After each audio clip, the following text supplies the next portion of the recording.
Ilang buwang nakaratay sa ICU si April. At hindi ko siya iniwan kahit minsan. Sa mga activities ng iba ko pang mga anak, wala ako. Kahit doon sa mga pinaka-importanting pangyayari sa buhay nila. Respirator! Nasaan ba yung respirator, nurse? Double time, nurse! Respirator! Malis kayo dyan! Tama na yan! Malis kayo dyan! April. April, anak. April, anak. Andito na ang mami. Makinig ka. Makinig ka, anak. Sabayan mo si mami. Hinga. Hinga, anak. Inhale.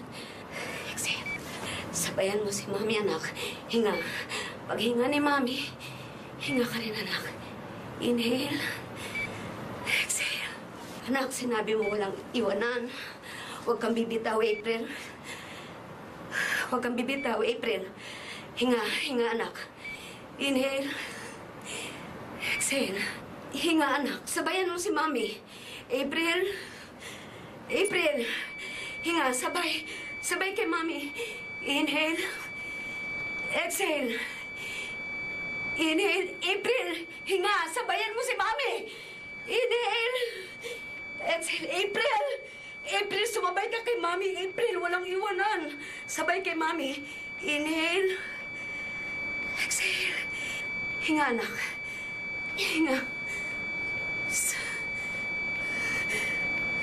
April, sabay kay mami. Sabay kay mami.